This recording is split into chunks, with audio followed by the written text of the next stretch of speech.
আজকের ভিডিওর trigger line হলো পা থেকেই শুরু হয় অধিকাংশ মানুষের মৃত্যুযাত্রা। কথাটি শুনতে অদ্ভুত রকম হলেও এই কথাটি বেশিরভাগ বৃদ্ধ ব্যক্তির জন্য সঠিক।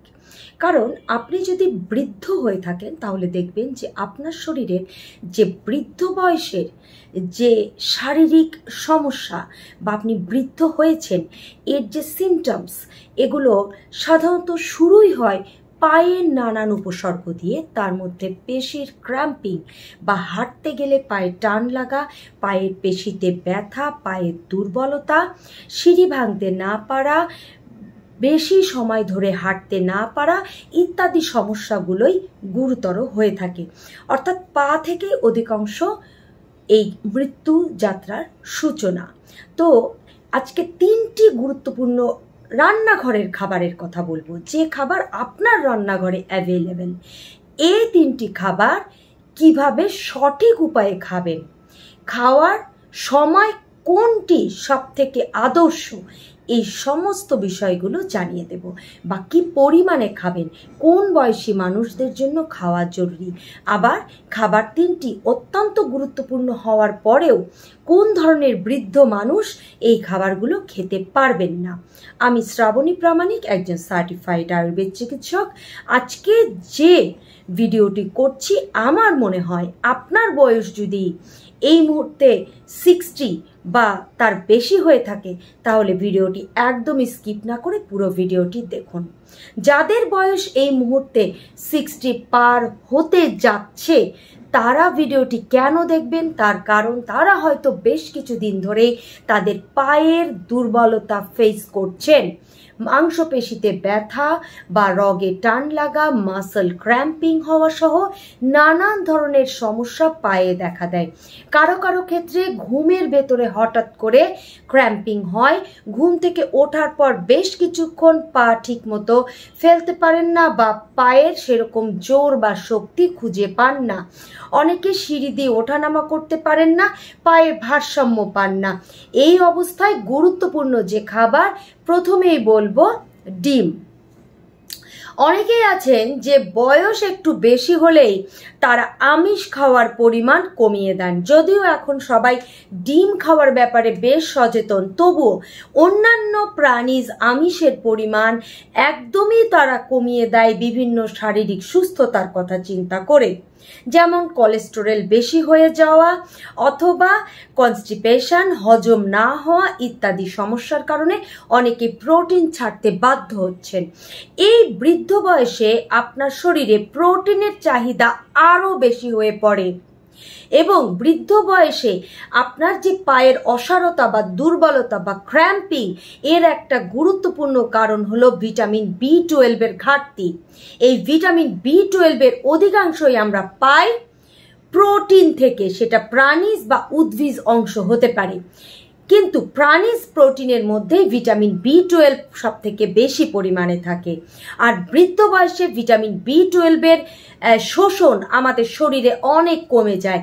তার কারণ হলো আমাদের বয়স যত বাড়তে থাকে তত আমাদের শরীরে হজমের জন্য সহায়ক যে এনজাইম, যে পাচক রস, এগুলোর ক্ষরণ কমতে থাকে এবং এগুলো অধিক পরিমাণে দরকার এই ভিটামিন B12 এর শোষণের জন্য।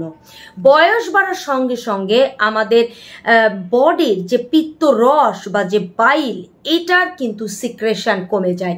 এই সব কিছুই আমাদের ভিটামিন B12 এর শোষণের জন্য দরকার। কাজে আপনি যে পরিমাণ ভিটামিন B12 খাচ্ছেন তার পুরোটাই কিন্তু আপনার বডি শোষণ করতে পারছে না।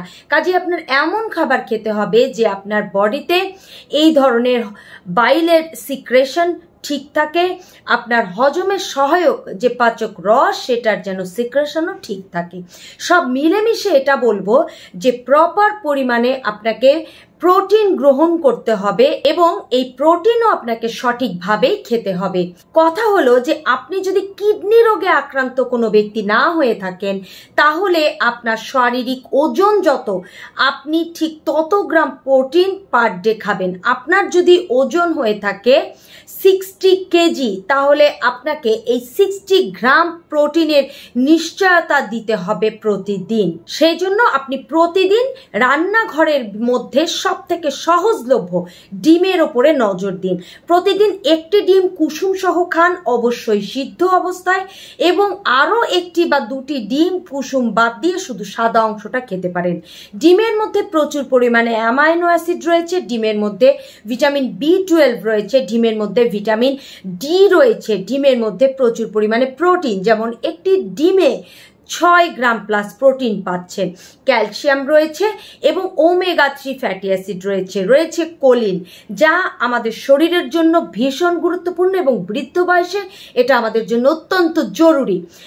ডিমের যে কুসুম সেটার মধ্যে কিন্তু ভিটামিন B12 সহ ভিটামিন B2, ভিটামিন B6 ইত্যাদি রয়েছে। কাজে আপনি ডিম অবশ্যই খেতে পারেন।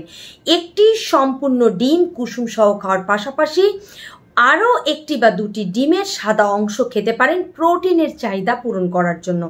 ডিমের মধ্যে যে পরিমাণ কোলেস্টেরল রয়েছে সেটা আমরা দৈনিক যে রান্নার তেল ব্যবহার করি সেই রান্নার 1 থেকে 2 চামচ তেলের থেকেও অনেক কম পরিমাণ কোলেস্টেরল রয়েছে ডিমের মধ্যে। কাজেই কোলেস্টেরল বাড়লেও আপনি নিশ্চিন্তে ডিম খেতে পারেন। দ্বিতীয় যে খাবারটি বলবো সেটা হচ্ছে কলা।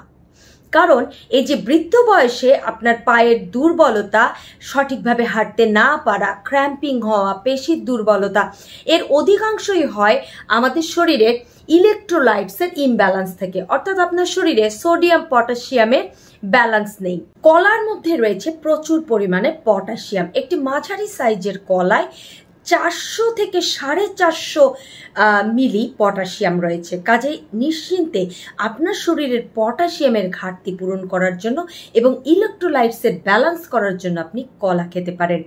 যারা নিয়ম করে পাকা কলা একটি বা দুটি খাচ্ছেন তাদের শরীরে পটাশিয়াম, ম্যাগনেসিয়াম, সোডিয়াম সব কিছু ব্যালেন্সে থাকে এবং এটি আপনি নিশ্চিত করে ধরেই রাখতে পারেন যে আপনার যদি কিডনিতে কোনো গোলযোগ না থাকে, আপনি যদি একজন ডায়ালিসিসের পেশেন্ট না হয়ে থাকেন, আপনার যদি কিডনি ভালো থাকে, আপনি প্রতিদিন একটি বা দুটি করে কলা খেতে পারেন। সেক্ষেত্রে খেয়াল রাখবেন আপনার সুগার লেভেল ব্যালেন্স আছে কিনা। যাদের সুগার খুব হাই, যারা ডায়াবেটিসে ভুগছেন বেশ কিছুদিন থেকে, তারা একটি কলা সকালের দিকে খেতে পারেন, কিন্তু দিনের অন্যান্য সময় না খাওয়াই ভালো। আরেকটি বিষয় খেয়াল রাখবেন যে কলা কিন্তু সারাদিনের যে কোনো সময় চাইলেই খেতে পারেন, কিন্তু কলা যেহেতু এনার্জিতে ভরপুর এবং সারা রাত যাওয়ার পরে সকালবেলাতেই আমাদের শরীরে যদি ইলেকট্রোলাইটসের ইমব্যালেন্স হয়ে যায় তাহলে কিন্তু সারাটি দিনই অত্যন্ত খারাপ যায়। বিশেষ করে বৃদ্ধদের জন্য সারা দিনই কষ্টকর হয়ে পড়ে হাঁটাচলা করা। কাজেই আপনি সকালে ঘুম থেকে উঠে আপনার ব্রেকফাস্টের সঙ্গে একটি কলা খেতে পারেন, যদি আপনার ব্রেকফাস্টে ডিম বা দুধের কোনো খাবার না থাকে।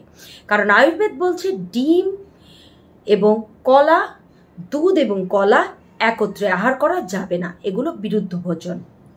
কাজেই আপনি বুঝে আপনার ব্রেকফাস্টে কলা রাখতে পারেন, অথবা ব্রেকফাস্ট করার আধা ঘন্টা থেকে 45 মিনিট পরে একটি কলা আপনি খেতে পারেন। যাদের কফ বেশি পরিমাণ নেই, অর্থাৎ যাদের শ্বাসকষ্ট, কফ কাশি ইত্যাদি সমস্যা নেই, তারা রাতে ঘুমাতে যাবার 1 থেকে 1.5 ঘন্টা পূর্বেও একটি কলা খেতে পারেন। যাদের কলা খেলে হজমের সমস্যা হয়, কলা সহ্য হয় না, তারা কলা খাওয়ার পরপর একটি সাদা এলাচ খুব ভালো করে চিবিয়ে খাবেন। এতে আপনাদের হজমের কোনো ধরনের কোনো সমস্যা আর থাকবে না। আমি এরপরে যে খাবারের কথা বলবো যেটা বৃদ্ধ বয়সের জন্য অত্যন্ত জরুরি। একজন 60 ব্যক্তির শুধুমাত্র পায়ের দুর্বলতা নয়, তার শরীরে নানান ধরনের দুর্বলতা তৈরি হয়, এমনকি পার্সোনাল দুর্বলতা বা ইরেকটাইল ডিসফাংশনও খুব বেশি পরিমাণে দেখা দেয় এই বয়সে। এবং এই বয়সে গিয়ে অনেকেই বিষয়টি নিয়ে খোলাখুলি কথা বলতে বেশ অস্বচ্ছন্দ বোধ করেন। তো আমি তাদেরকে বলবো এই সমস্ত কিছুর জন্য আপনি বাদামকে বেশ গুরুত্বের সঙ্গে বিবেচনা করুন। আপনি কোন ধরনের বাদাম খাবেন? সবথেকে নির্ভরযোগ্য বাদাম হলো এই বয়সে আখরোট এবং কাঠবাদাম। কাজুও নয়, চীনা বাদামও নয়, পেস্তাও নয়। কারণ কি? কারণ ছোট্ট করে বলি যে আপনার শরীরে অধিক পরিমাণে ফ্যাট জমবে না, অধিক পরিমাণে ক্যালোরি ঢুকবে না, কিন্তু আপনার শরীরে নানান ধরনের উপকার হবে। পর্যাপ্ত পরিমাণে ক্যালসিয়াম পাচ্ছেন, পর্যাপ্ত পরিমাণে প্রোটিন পাচ্ছেন এবং অন্যান্য হেলথ বেনিফিটস পাচ্ছেন।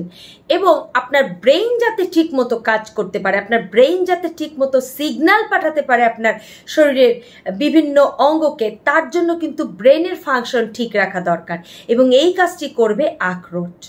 কাজেই আপনি যদি ষাটোর্ধ্ব ব্যক্তি হয়ে থাকেন, আপনি প্রতিদিন 4টি করে আখরোট শুধুমাত্র ধুয়ে খেয়ে নিন এবং 4 থেকে 5টি কাঠবাদাম 4 থেকে 5 ঘন্টা ভিজিয়ে রেখে ওপরের পাতলা খোসাটি ছাড়িয়ে তারপর খান। এই কাঠবাদাম এবং এই যে আখরোট, এটা আপনাকে একটি সঠিক জীবনযাত্রার দিকে নিয়ে যাবে।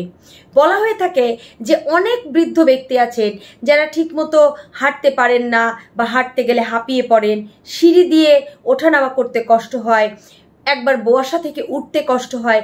তারা শুধুমাত্র এই খাবারের ব্যালেন্স করে সুস্থ আছেন, যারা পর্যাপ্ত পরিমাণে প্রোটিন খাচ্ছেন, ক্যালসিয়াম নিচ্ছেন, ভিটামিন B12 নিশ্চিত করছেন এবং ক্যালসিয়াম এবং ভিটামিন ডি এর ব্যাপারে সচেতন হচ্ছেন। শুধুমাত্র ক্যালসিয়াম খেলে হবে না, ক্যালসিয়ামের পাশাপাশি আপনাকে আয়রনের দিকেও নজর দিতে হবে। আর এই সবগুলো খাবার আপনি যদি খেতে থাকেন, এর সব উপকারিতা আপনি পাবেন। আমার তাই মনে হয় যারা আজ থেকেই নিজেদের এই পায়ের দুর্বলতা, পেশির দুর্বলতা, বিশেষ করে ক্র্যাম্পিং, হাঁটতে গেলে টান লাগা, এই ধরনের সমস্যায় ভুগছেন, তারা কোনো চিন্তা না করে, যদি আপনাদের কোনো কিডনি ডিজিজ না থাকে, ডিম, কলা এবং বাদাম খাওয়া শুরু করে দিন। ভিডিওটি ভালো লাগলে লাইক, কমেন্ট, শেয়ার করতে ভুলবেন না। ধন্যবাদ।